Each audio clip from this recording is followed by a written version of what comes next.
welcome to the FPLUSA Press Play Podcast.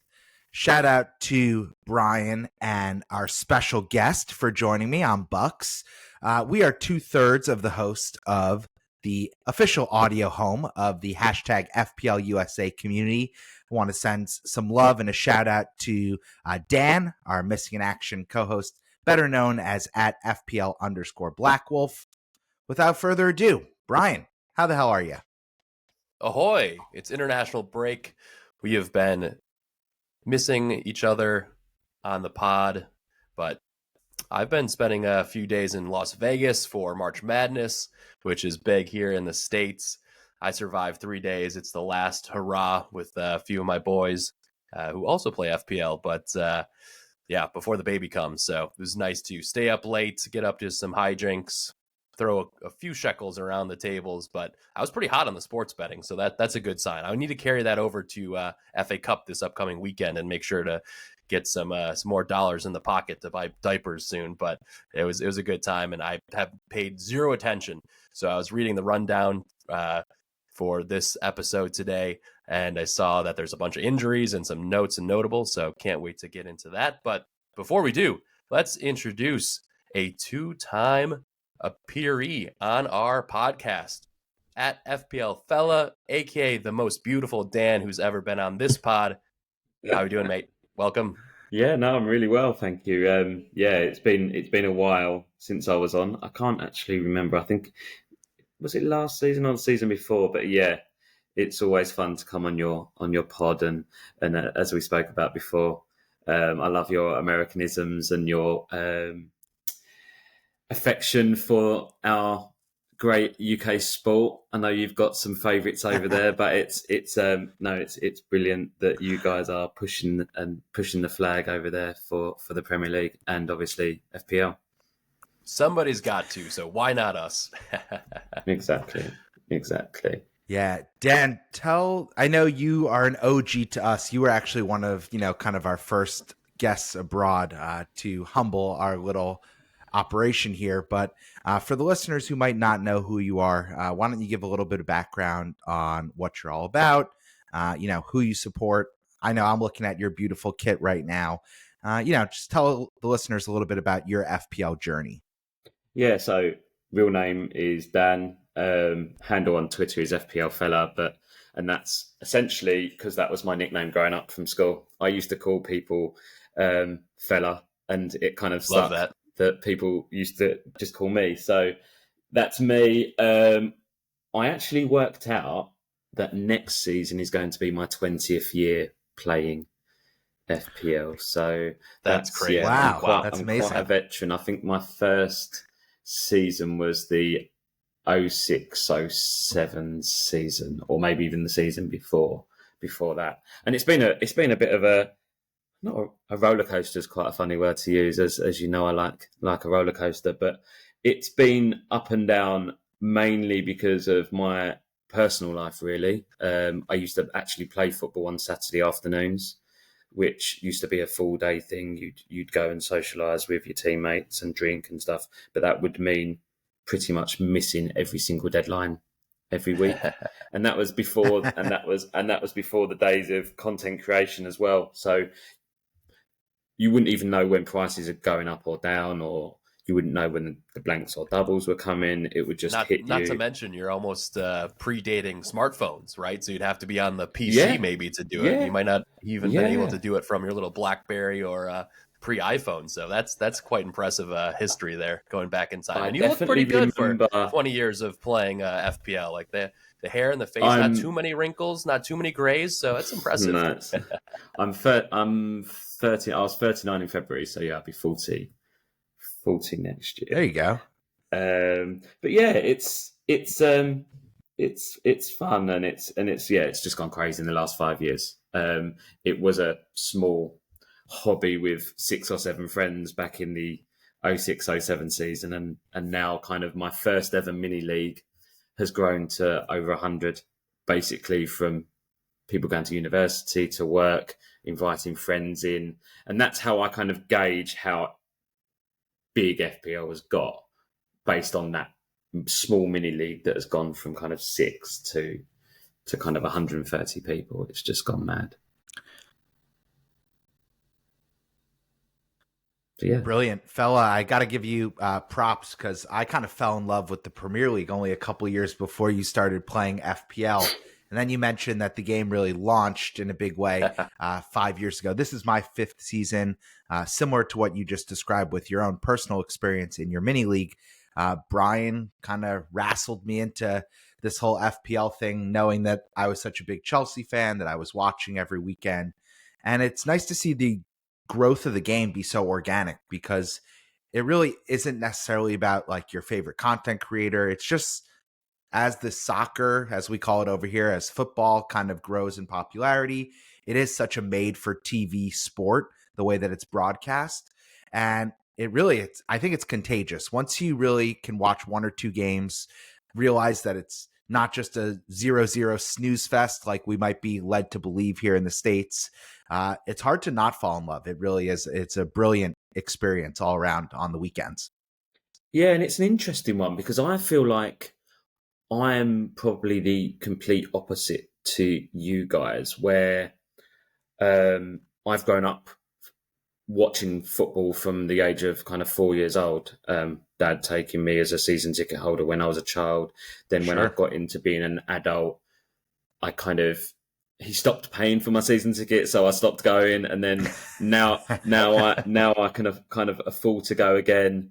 I'm a season ticket holder with my mum, and we go to games together every couple of weeks. I've been a season ticket holder since we moved to the new stadium. But in me saying I'm the opposite, I mean, I've really tried to get into NFL kind of the last 3 or 4 seasons, and actually playing NFL fantasy has got me more into NFL because I now understand what the positions are.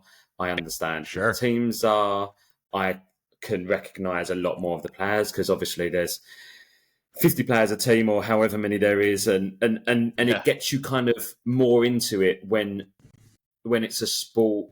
I mean, I guess over there you'd watch the Man Uniteds versus Arsenal's, the Liverpool versus Chelsea games, but you might not watch the Southampton versus Ipswich games. But because you play fantasy sports, you're more inclined to watch them because you've got interest kind of in the games. And you're lucky enough that you can actually watch all the games over there, whereas we can't, which is a strange and a whole different conversation to have. Yeah, it's a cruel quirk that we can watch all the football, whether it's soccer or the footy variety. And yet you guys are the birthplace of the sport and have like the massive blackout. Before we go any further, Dan, I do want to ask, you have a favorite NFL team? We know you're a big stan for the West Ham Iron. So who's your NFL team if you had to pick one? So I think it was back in 2018. My wife works for an American insurance company, and she knows people. She knows lawyers in Miami through her work. So when she went on a business trip there, I went with her, and we got treated to tickets for the Dolphins versus Jets game. And nice. It was kind of just fell in love with the whole experience, and I'd been to see Miami. So yeah, they're Miami and my team. Funny enough, my favorite player has also got the same surname as me, so you can try and guess. And we went again in September for the season opener against very cool the Jags. I think it was the Jags. Yeah, but yeah, fun times. I was going to give you compliments because, it's good to have a favorite team, but also you marry that with, I know Brian is the travel aficionado of our humble podcast, and there are a lot worse places you could choose to, schedule return trips back to than Miami, Florida. So I think you and your wife doing double God's work there on the fandom front, getting to take a vacation to Miami every now and again. That's some good vitamin for the D, health. some of that sunshine on South Beach. Exactly. And hopefully they're coming to Madrid, or they are coming to Madrid this year. Very cool. So I saw that. My wife's team is the Bengals, and it's hugely rumored that it's going to be Miami Bengals in Madrid. So we will be on the ticket websites, like frantically trying to get tickets for that, and at the Bernabeu as well. Oh, that's awesome! Like that's just a dream. But yeah, that's a bucket list moment. That's me. And listen, just tell us a little bit. I know you're involved on socials. Again, you mentioned your handle, FPL I know, and I want to give you some credit here because I'm involved with this initiative. You're one of the co-founders of the @FPL Meets campaign.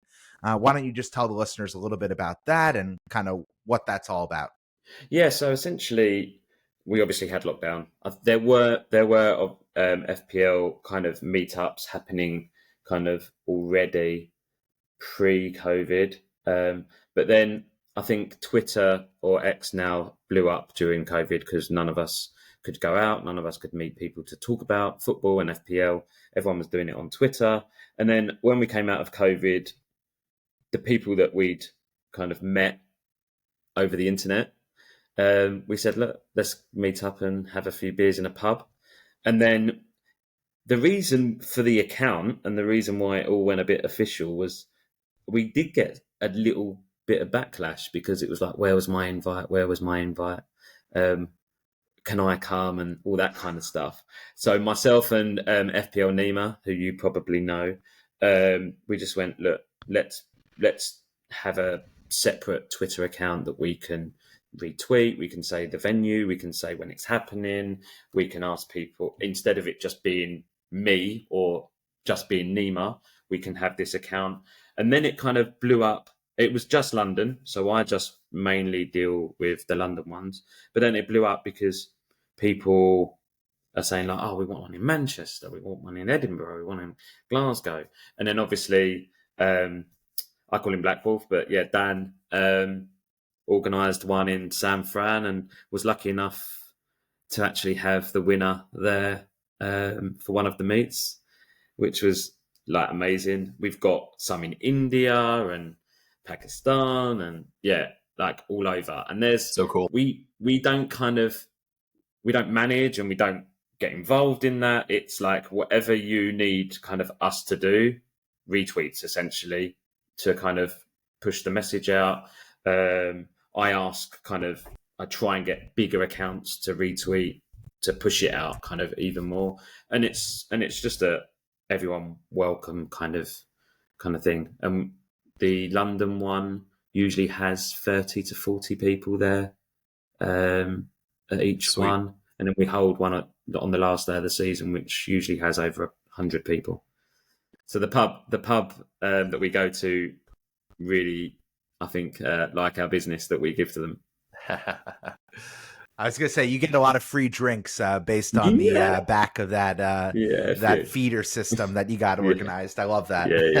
FPL brings the people together, so we love to see that. And I've met Black Wolf a few times in person in the Bay Area, and Jamie Pickett, who's one of our FPL USA legends. He won I think 2 years ago. It was great to see him with a group of our supporters, and we got our group chats and stuff going. So it's good to see just the overall community continue to come together, whether it's in the virtual hallways or podcasts and content creation or just in real life over a few adult beverages. So we love to see that.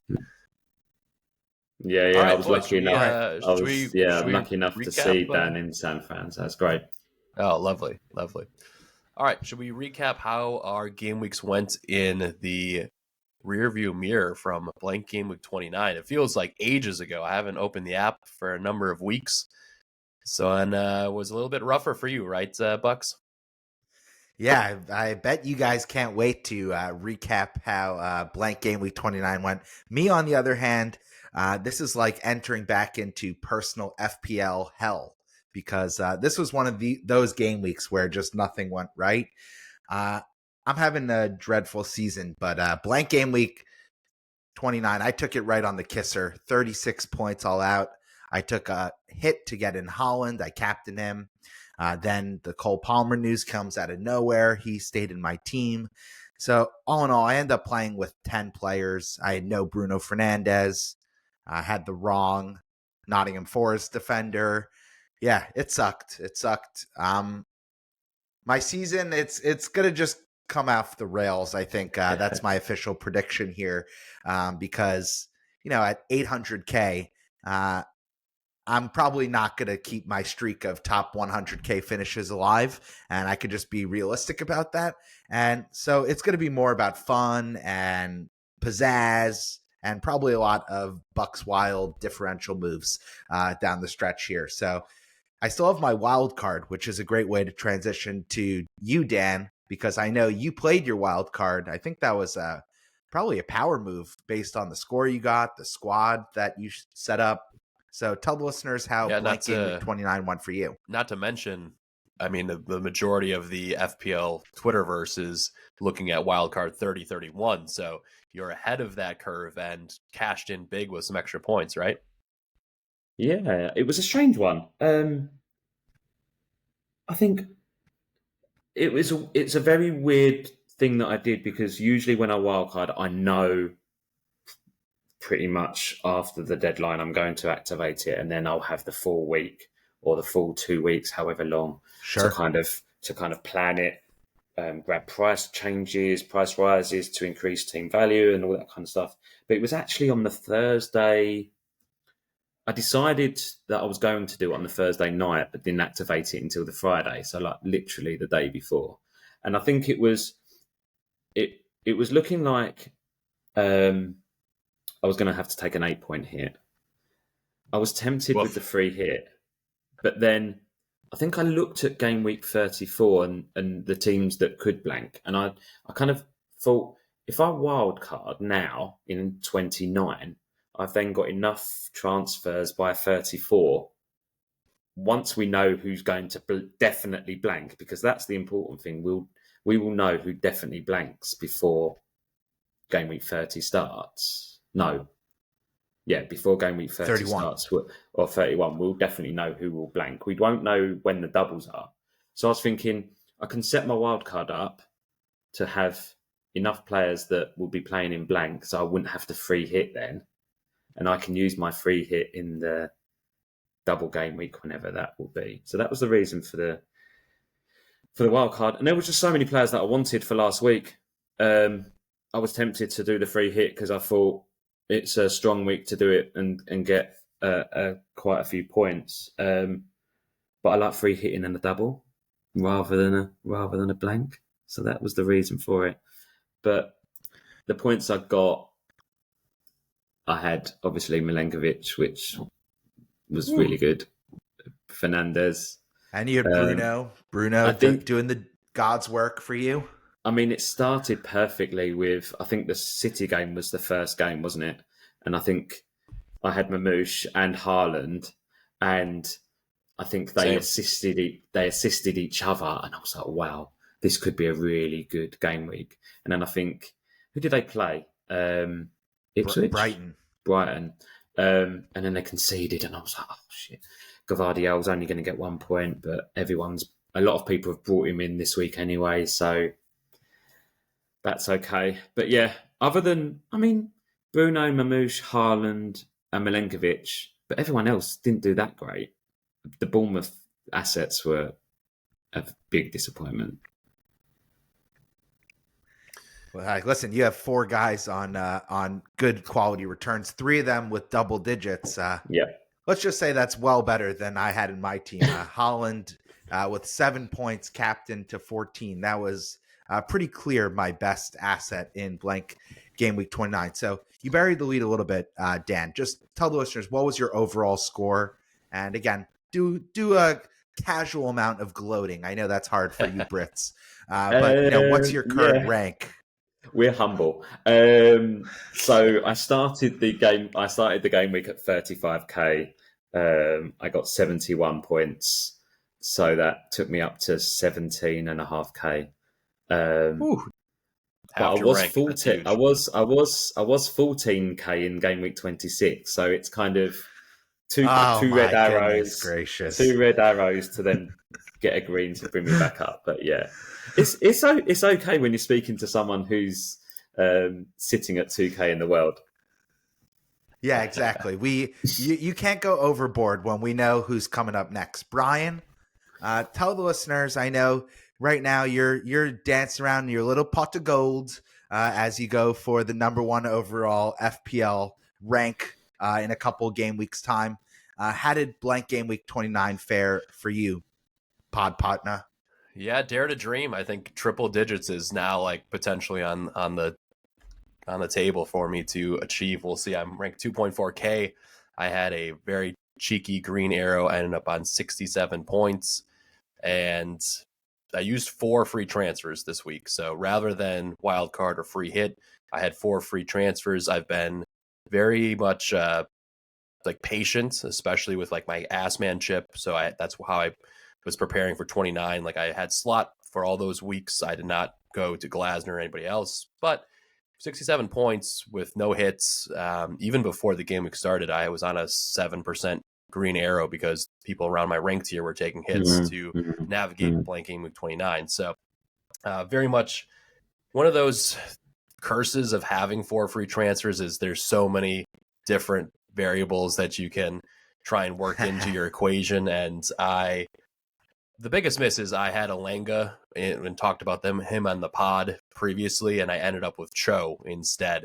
And that's a difference of 13 points, which would have been pushing me closer to top 1K, honestly. So that was the big miss. But Marmoush and Holland cap, Bruno Fernandes in for Cole Palmer. As a Chelsea supporter, I had seen enough, and just the team's not functioning. They're not creating goals. I was just like, I have the free transfers. This could be an edge. And obviously that played out in a huge way. So now going into game week 30, I'm tripled up on City, and I have Gvardiol as well, even though he did not clean versus Brighton. I'm really hoping that trio can just do the business and continue to propel me up the ranks, whereas those who free hit might not have Holland. They can only get to Marmoush. So I think it's a good spot to be in, and you know, I'm getting freaking lucky this season, so I'm hoping it continues. I got wild card, free hit, bench boost, triple cap left, so top 1K with those 4 chips and some decent planning and luck. It could be one of the best ever finishes for me. So I would say, Bucks, after last year where I finished 420K, which was by far my worst ever finish, you can definitely turn it around and take some learning. So that's the beauty of FPL. There's always next season, right? You can hopefully go for your PR. And that's enough gloating from me. Yeah, we won't believe it until the season recap in a couple months' time. With that, let's talk about the manager of the game week. Now, we are running a free-to-enter podcast mini league. There will be a cup that is starting in that soon. And again, the overall winner is set to win a free kit of your choosing from this past season's Premier League teams. So pretty good prize. We have sent that out to sent it to Leicester. We sent one out to, I believe it was Edinburgh. I mean, I'm paying a lot of shipping for these things, and it's good. It's a humbling experience because, again, I'm nowhere close to the winner's circle. But you, Brian, you're right in the top 3. But this was a brilliant game week to free hit. I know you just shouted that out, Dan. So thank you. You're a true pros pro here. The top 4 scorers in blank game week 29 in our free to enter mini league all were on free hit, and it was topped by Oleg Grachev's squad. Wow, wow, wow. That's what I was saying when I went through this guy's team sheet with 97 points.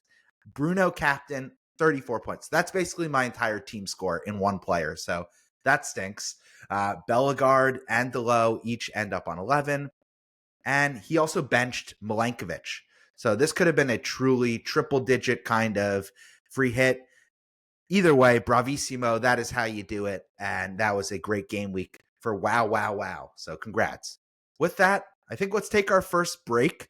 We're all warmed up now, lubed up if the other Dan was involved. And let's take our first break. When we come back, we will fast forward to talk about game week 30.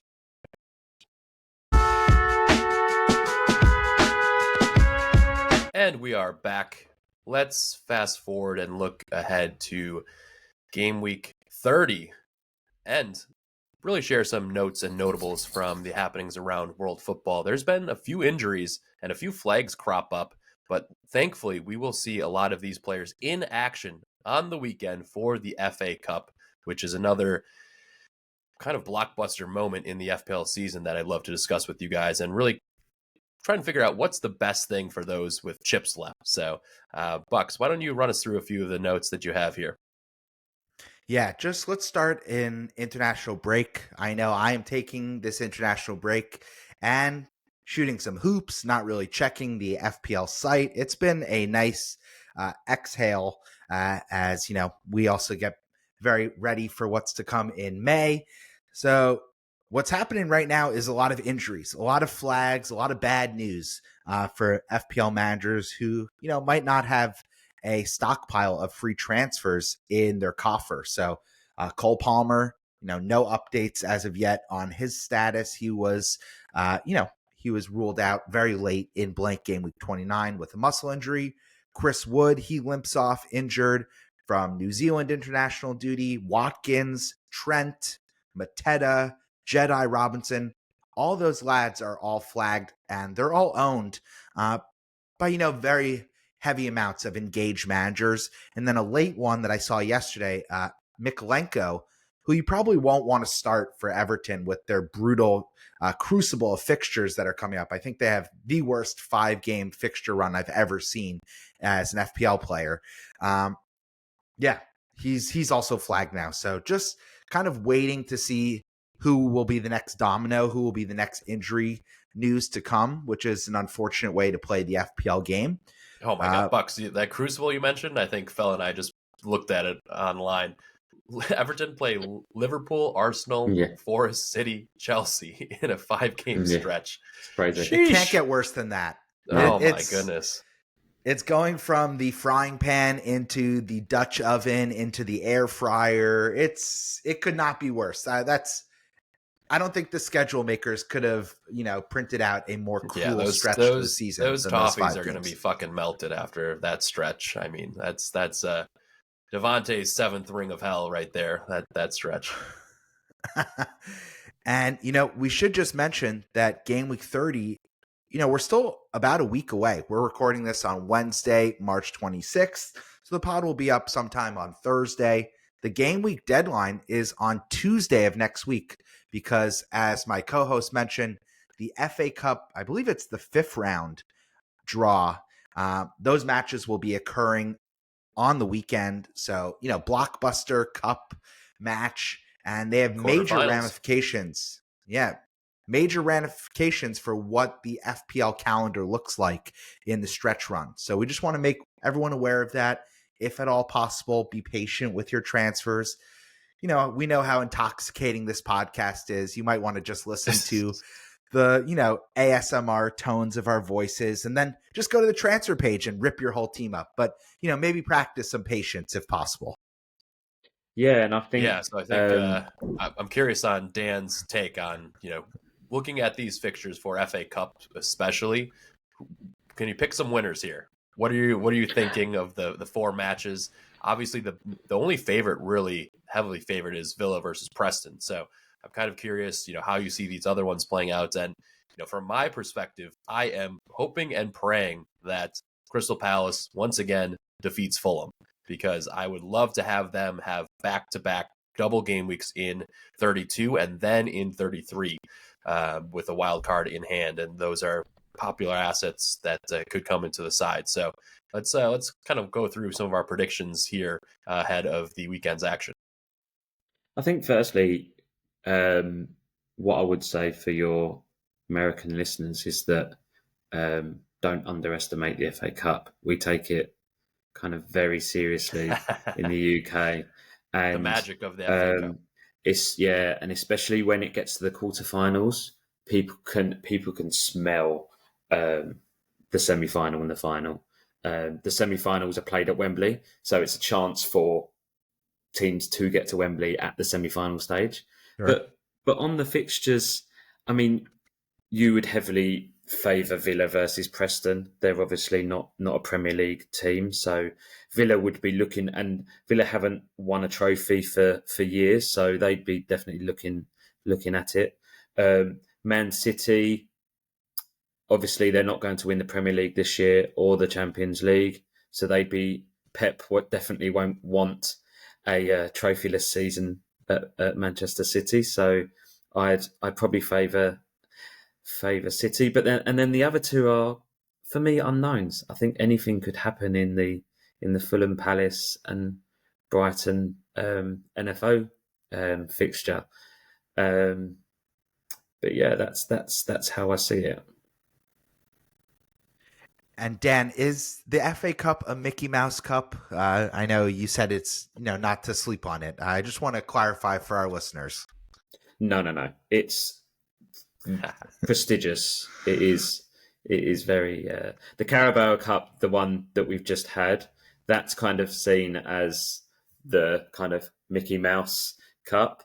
Although I think what we're seeing now in the UK is a lot of teams take it more seriously because they want that silverware. There's a lot of clubs here that haven't won anything for quite some years. But yeah, definitely this FA Cup. It was pretty cool to see Newcastle take down, not only winning the semi versus Arsenal in emphatic fashion, and then just really outplaying Liverpool in that final. And as Liverpool's dream run goes through in the Premier League, seeing them being eliminated in a few cups and not playing their best has been a little bit satisfying if you don't support that club. Everyone's trying to walk alone to the podium with their trophy, but alas, no luck there. It's been tough in my household because my wife's a big Liverpool fan. Oh wow! So it was a tough few days, and as soon as the game finished on Sunday, she was like, turn it off. I can't watch this." So yeah. Dan, just for context, do you mind if we just re-record that for any Arsenal listeners, and you could just say trash the FA Cup as not being a big trophy? Because I know the Arsenal supporters really like bigging up that they've won that trophy more times than any other club. So again, just as a Chelsea supporter, I want to make sure we level the playing field here. Well, I can put a slight spin on that, but that it's called the Emirates FA Cup. And who are Arsenal sponsors? They are, of course, conspiracy Emirates. Theory. I like it. So yeah, I'll just put that nugget of information out there. Yeah. Do you also have the asterisk next to the Messi and Argentina World Cup in Qatar?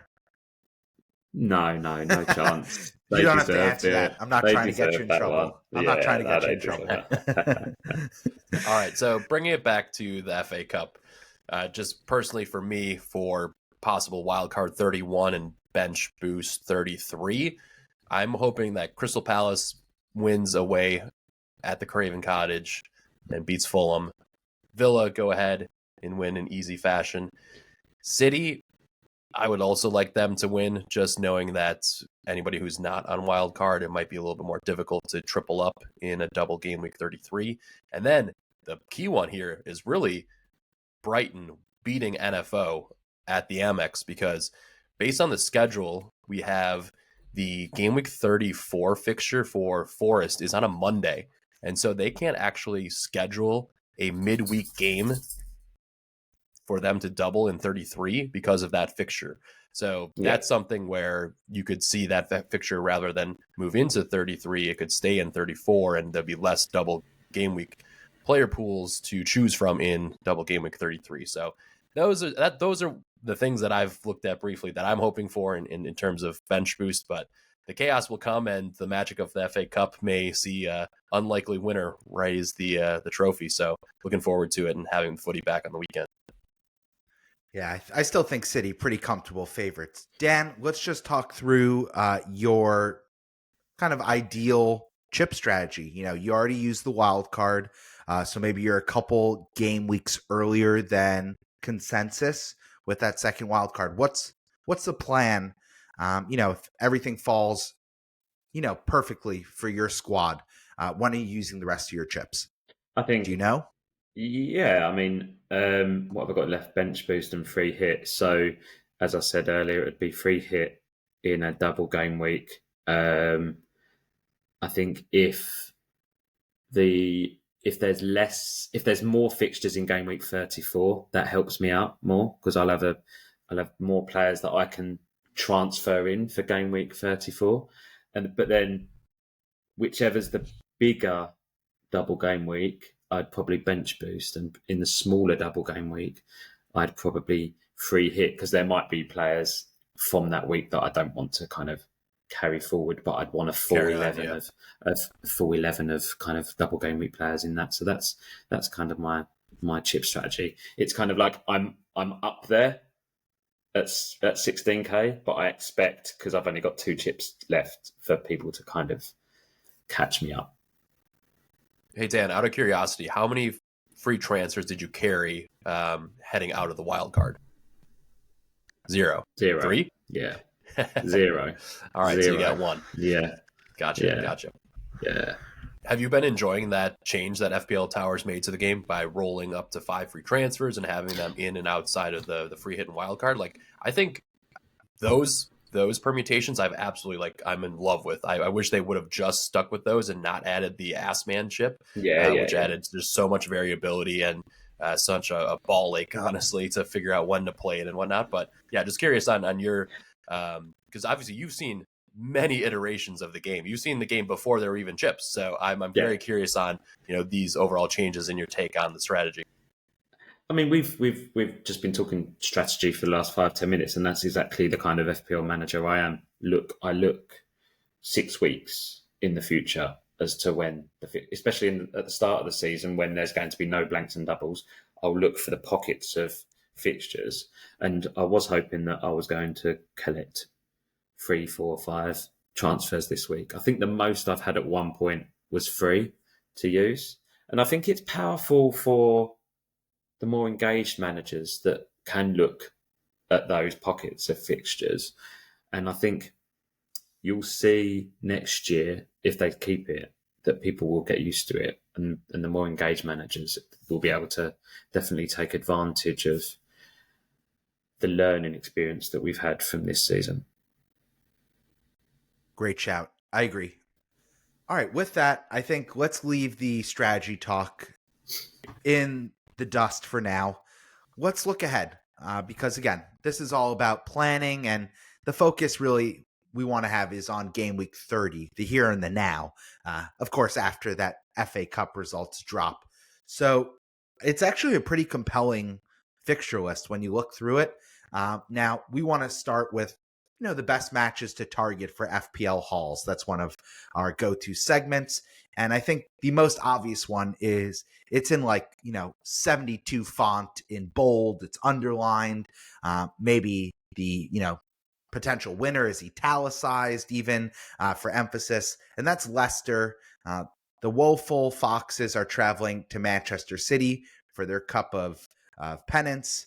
And I know you both have Marmoush and Holland double up leading the line. I have Holland.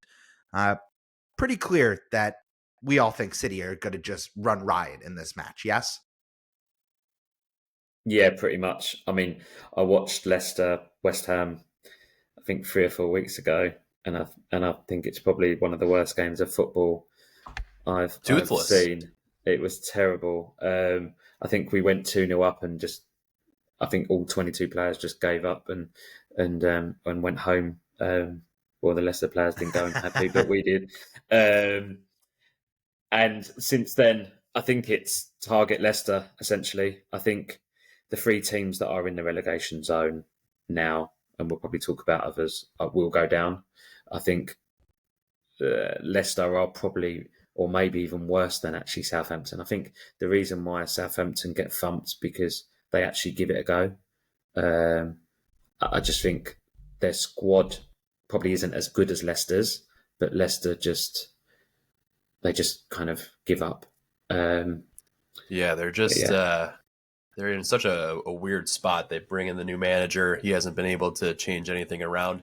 They've scored 4 total goals in the Premier League this calendar year. I mean, we're going on Incredible. It's middle of March, right? End of March right now. And so the clean sheet looks great. And, half of those goals that they scored were in a crazy 2-1 win for Leicester versus Tottenham. So they're not scoring goals. They're not creating chances. Jamie Vardy is not having enough Red Bull at halftime to come out and get a goal. And so, I expect this one to be 4-0 is what I'm hoping for as a Triple City owner. Yeah, I think 3-0 easy. And the Foxes, they're rooterless. Bringing in the Premier League legend Van Nistelrooy hasn't helped whatsoever. I agree with you, Dan. I actually think they're a worse watch than Southampton right now. But we won't have to watch them for much longer. They will be back down to the Championship soon enough. Sticking on teams in the relegation zone, next up, Ipswich at Bournemouth. Now, the Cherries, they're definitely having their best season ever in the Premier League as a club, but kind of the good vibes are starting to wear off a little bit. I know a lot of managers piled on to have a triple up, even a double up in attack, and all of a sudden it seems like, mid-table team is starting to return back to mid-table form. So, they're home. I think they'll be the clear favorites. I have this as a 2-1 win to the hosts. You guys see it differently? You think this Ipswich could pull a shocker? What are we thinking? No, I think I'd agree with that. They're definitely the best of the three, or best of a bad bunch. And yeah, I got the Bournemouth triple up on my wild card for this fixture, and then they go, and then West Ham.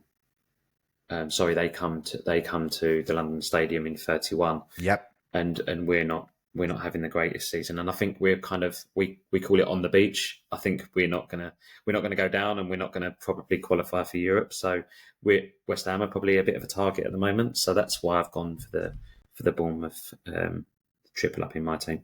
And what trio do you have of Bournemouth assets? Do you have Semenyo, Clivert, and Kirkes? The good ones. The good ones. Kirk, not any that have the sniff of Bucks on them. That's for sure. Yeah, Kirkes, Semenyo, and Clivert. Yeah. Very nice. Very nice. Yeah. Not Hoyson and Dango. I have to agree with you, though, just thinking about, man, these relegation-bound teams are so freaking bad. And it sucks that there's no challenge at the top and there's no challenge at the bottom. So it's really like, do you want to bet on who's making European football in those places? Because the rest of the table is like, it's pretty listless. So bummer there, but hey, we still got FPL points to accrue, so we don't mind these thrashings from time to time. And Crystal Palace at Southampton. Is Mateta and his chopped off Mike Tyson earlobe going to be making an appearance? Is he going to be fully fit? I guess we'll find out soon in the FA Cup if his minutes and what he looks like, but hopefully his equilibrium is all right and he's able to continue his form, because he's been smashing it as of late for Palace, actually probably the whole calendar year, last 10 game weeks or so. Yeah, I think if Wood is guaranteed to be out in game week 30, then I think the obvious move is going to be Wood to Mateta. I mean, we base it on the news that we get this weekend, which is kind of an advantage to us. But yeah, I know Bucks looked like he had something to say there.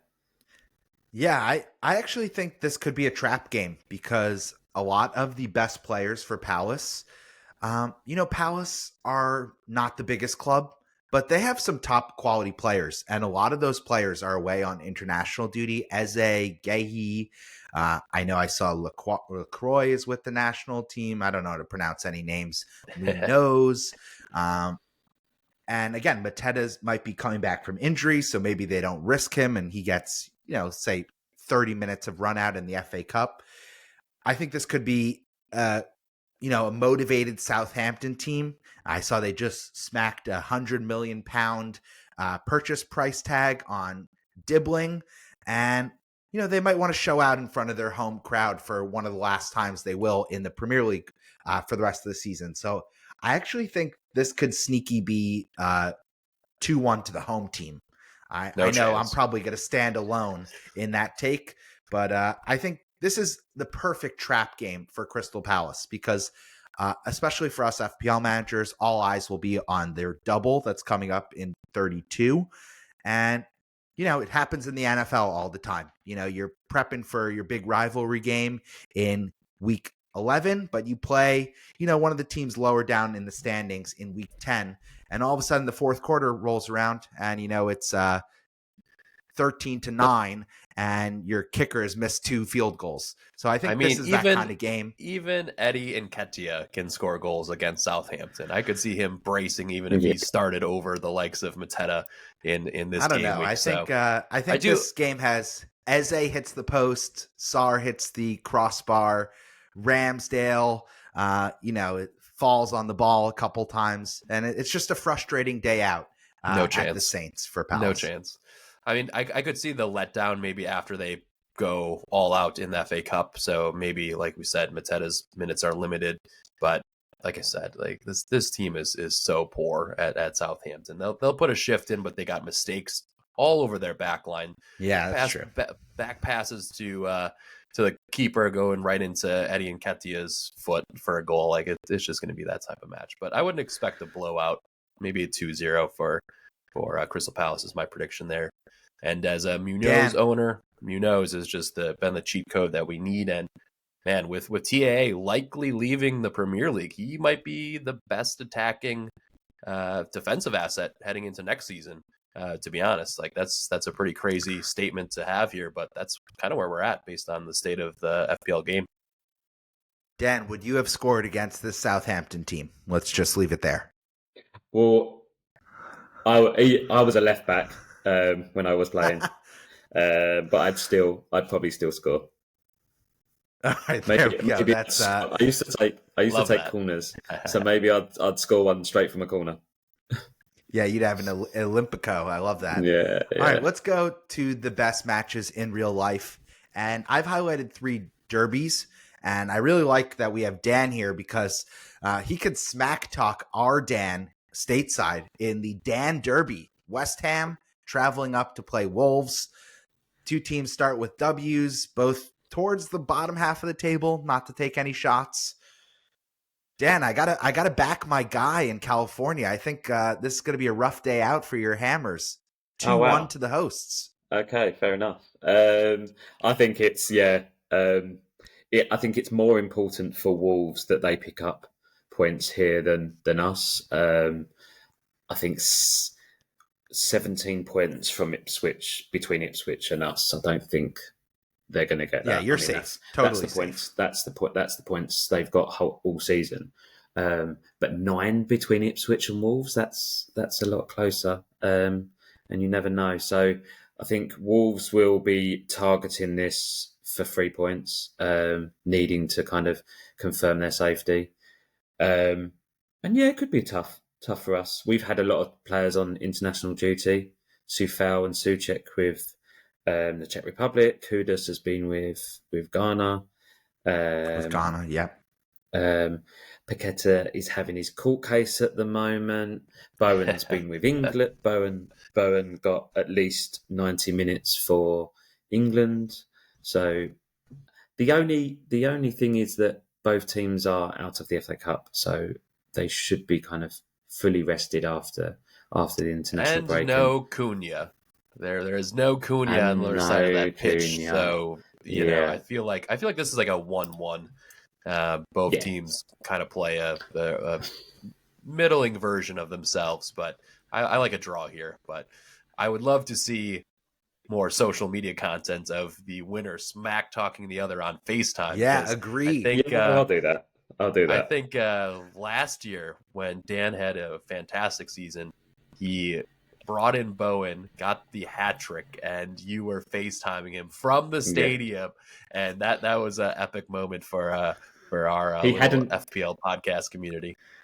Yeah, because I think his stream was 30 seconds behind as well. So when I FaceTimed him, he hadn't seen the goal yet, and as the goal went in, we got to celebrate it together. But yeah, no, that was a great moment.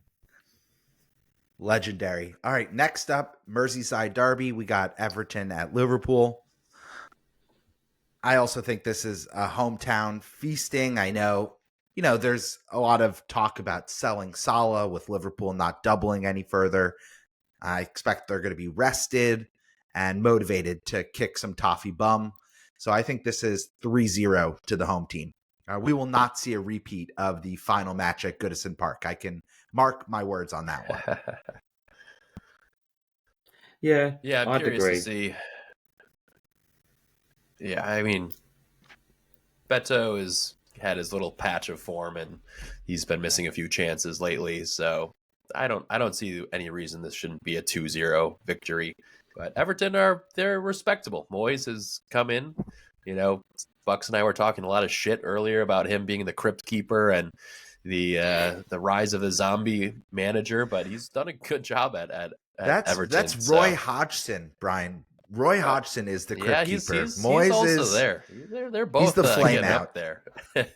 Yeah, it's kind of crazy that some of these managers, we can't get any new blood in that kind of has staying power. You keep recycling some of these managers who have been just around for ages and ages, but sometimes that's what it takes to keep your team up. Just wait for crypt keeper Cresswell. He'll be managing League Two team soon enough. Ain't that the truth, Dan? Yeah, probably. It'd be interesting to see what Cresswell does when he retires. I mean, Mark Noble is in our works for West Ham Development team, right? Yeah, development director of football. Yeah, lots of hats. They were never going to fully get rid of him, but yeah, he does a lot with the academy and stuff like that, which is good to see. Nice. All right, Bucks. Let's go to the last derby. Yeah, I've gone almost an hour without just gushing all over my Chelsea Blues. Excuse the wife for having to listen to that phrase come out of my mouth. Let's go Spurs at Chelsea. This is the 3-point lane derby. I think Chelsea have enough. Wrap Cole Palmer in the most protected Moncler puffer coat that's on the market right now and get him to Stamford Bridge for this game. I think it's going to be 3-2 to the home team. I think this one, I'll be watching it regardless, but I think this has become a really box office fixture, especially since Tuchel and Conte were on the sidelines. And I expect Ange and Enzo, they're going to keep the trend going. Maybe there won't be a handshake at the end. Who knows? You guys see it the same? See it different? I'll go for a draw, 2-2. I'm just not impressed with what I've seen from Chelsea over the last 2 months. So for them to not have Nico Jackson still, their wingers don't score goals. He's back the training. Only goal threat we have is freaking Cuckoo these last couple of game weeks versus the worst teams in the league. Cole Palmer's MIA. Sancho, we're trying to refund and get our money back. I mean, it's a sorry state of affairs for a team that could still make Champions League. So, I think looking back on the season, Bucks, I would have loved to see them progress more evenly throughout this Premier League season, because I think we got ahead of our skis a bit where they just started out so hot. Humbug. Just get the points. I'm just saying, for a young team, we were all starting to dream earlier that, hey, maybe they could make Champions League and make a push here.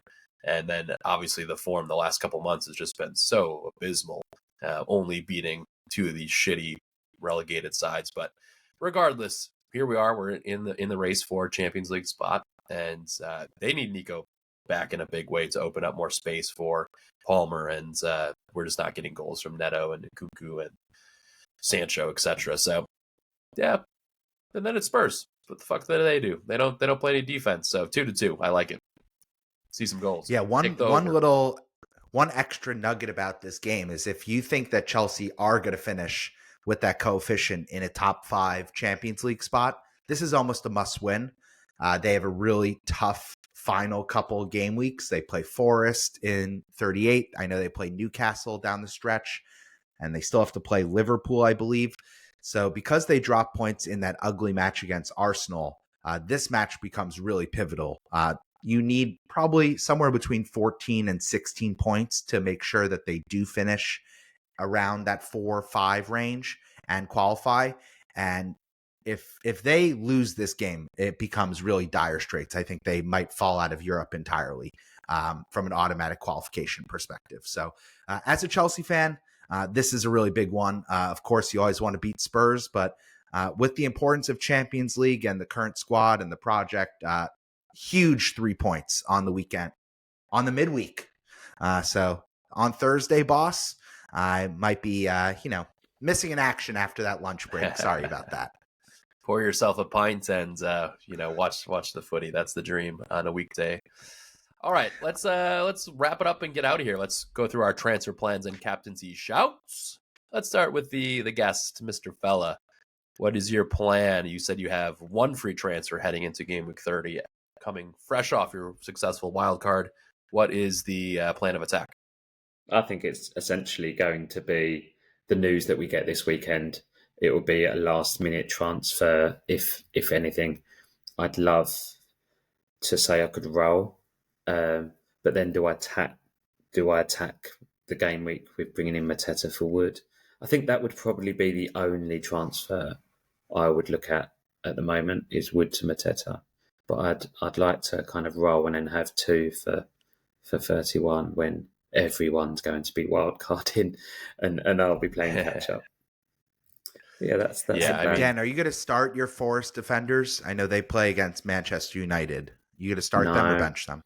Well, that's the other thing as well. I've got Gavardio, so it's not looking good for him. So I think if Gavardio is injured, then I'll have to start Milenkovic. I don't tend to like doing transfers for defenders a lot. So yeah, I'll just play Milenkovic, and Milenkovic can return against Man United. They're not great defensively. So yeah, what's the go with Gavardiol? It's niggle or hamstring, I think. Hamstring, muscle injury. It's a hamstring, yeah. So it could. Yeah, luckily we'll know if he plays in the FA Cup and have pressers ahead of that. So I do really rate your move if necessary. If Wood is truly going to be out and getting Mateta, because you're going to own him in 32 no matter what. I would say, he's just going to be such a hot commodity. So if you're bringing that transfer up, it makes sense to move if Wood is indeed injured. Who would be your first bench if Wood were not to show up, just out of curiosity? Dan Burn. Dan Burn. That's all. Or Gibbs White. Not as much upside, but. Or Gibbs White, I guess. Yeah. Or Gibbs White. So, yeah, it's not terrible. I don't know. Maybe you should skip the Mateta move because, they're going against the brick wall of the Southampton Saints as predicted here, which none of my predictions other than Alanga for Brian's team and for Blackwolf's team are going right. So you heard it here first. Crystal Palace are going to score 5 goals. Mateta full-on hat trick in the first half before he gets into a sub on the spot. And easy. Dan, who's going to be your captain? It's 50-50 at the moment between Salah and Haaland. I think it's when they've both got great fixtures, you've got to go for the penalty taker. It'd be sexy to go for Marmoush, but it's got to be a penalty taker. And then the higher owned Salah versus the lower owned Haaland. I think I'll probably go Haaland. If I had to pick I was going to call you out for. I was going to call you out for fence sitting, but you listen to the podcast, so we make you make a take. So I appreciate you, Dan. There's no Black Wolf 2.0 here right now. Chin, I know no one cares about my plan, so let's skip to you. What are you feeling? I know you have 0 free transfers banked, so you only have 1 free transfer. A lot of chips. How are we feeling going into game week 30? Yeah, I blew my load in the game week 29, so I need to maybe Black Wolf is here. Need to restore the transfers, but look, I think I'm hoping Gavardiol plays. If not, I'm looking at Mikolenko or Greaves. So that's not great, but I have Hudson-Odoi first bench. Whatever. I need to roll this week. I'm not going to make a transfer, even if I have to play one of those shitty defenders. I need to have multiple transfers in my pocket for navigating 32 into 33 because I'll be bench boosting and likely want to potentially move off of some assets in the 32 double and transfer them to 33 doubler. So yeah, all is well. I gained a lot of points in the field last week. If I lose a few this week, that's fine. But I've had 7 red arrows the entire season. So I'm hoping just to keep getting lucky and just get a small green. Anything counts, right? I think I had a 66th place green arrow earlier in the season, so I would gladly take that whenever you're rolling a transfer. And then captain is definitely going to be on Holland. Lesser owned. People are afraid of going against Salah. I don't mind it at all. And Everton have been fine. I think Everton could keep Liverpool to 2 goals, but time will tell. So when are you planning to wildcard? Yeah, are you still on wildcard 31? Yeah, I'm very linear with my current transfer plan. It's boring, but it's just depending on how things shake out. But most likely, wildcard 31, Isak triple captain 32, bench boost 33, free hit 34, use transfers to navigate 35 through 38, and hopefully finish in the top 1,000. That would be just an absolute dream. All right. I know everyone's asking for my moves, so let's give the listeners what they want. I got 1 free transfer. I got like 2 million in the bank. I'm thinking of going Wood to Mateta. I know we mentioned that's kind of the obvious pick. And I think depending on if Cole Palmer is fit, I might even take a hit to move Dango to kind of any warm body. So SARS, the obvious one. Just get a double up. I have 0 Palace stock right now in my squad, so that would be an easy way to go from kind of 0 to hero and get 2 of those guys in against the powerhouse Saints. That's you're going against the heavens Bucks that you've been calling out. I know. Well, my wife likes to call me a cheeky devil from time to time, so I'm not in good with the upstairs lads anyway, so let's just go there. I think that's probably my move. Take a hit, make it a little spicy. I will also be Captain Holland. Actually interested that you have it so close, because I think kind of the consensus, if you have Holland, you go against this Leicester team. I mean, Everton at least have a pulse. And the Foxes, we counted them out. We buried them. We spit roasted them a couple game weeks ago. So, I mean, it's the shield move. Because I think that's fair. You guys have good ranks to protect, I guess. Exactly. Yeah, that would be my reasoning for Salah. I think this has been a good pod. I mean, listen, it's the middle of the day, so I don't have my full looniness of not eating till 10 p.m. here. So sorry about that, Dan, that you didn't get to experience that. But any final words? Tell the listeners where they can find you. Tell us about where we're going to meet up with you for either the Club World Cup or the World Cup. However you want to freestyle your close out here. Yeah, so I'm Dan, FPL Fellow on Twitter, or you should also follow at FPL. What are you doing? FPL Meets on Twitter as well. That's where we kind of organise meetups. The distraction in London, but also there are many organised around the world. So yeah, get in touch if you want to organise one. Go ahead, organise one. It's always great fun, and I hope to be invited on again soon. Oh, absolutely. Yeah, 2-time guest, favorite Dan in our hearts by a long shot. It's not even close. Now, I'm Bux for the at FPL USA Press Play podcast. You can find us under the handle FPL Press Play. I know that is FPL USA Press Play. Come on, get it right, Bux. Wow, the rust has really got me in deep. Now, I'm FPL USA Bucks. That's FPL USA Brian. This has been another really fun FPL content focused podcast. Hope you enjoy the rest of your international break, the Minnie Mouse fixtures of the FA Cup on the weekend. And remember, it is a midweek. We will be getting back into full FPL mode on Tuesday. So thank you, fella. Thank you, Chin. Thank you to our listeners. Thanks, no worries. Green arrows all around. Yes, please.